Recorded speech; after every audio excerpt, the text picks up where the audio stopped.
Tay, ano pa masasabi mo, Tay? At saka kung mayroong natutulungan at may mga mababait, sana wag ninyong kalilimutan si Kuya Migs. Amen. Maglaging puro puna. Ayan, mukhang nababalitaan ni Tatay yung mga pagpupuno sa atin. Pero okay lang yun, Tay. Yun yung gagawin nating sandata para gawin natin ng tama at mabuhay ng tama na walang naaagrabyadong tao. Tama. Kasi the more na gumagawa ka ng tama, the more na wala ka naaagrabyadong tao, ang Panginoon ay kakampi mo. Hindi pa rin nila kita.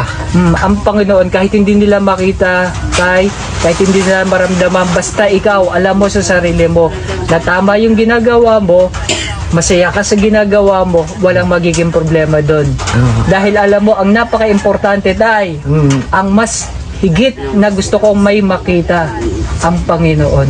Yan. Dahil lahat ng bagay na to ay galing din sa Kanya at lahat ng bagay na to ay siyang magbibigay at magpapalawak ng ano pang mga gawain na ginagawa ko sa kapwa nating Pilipino.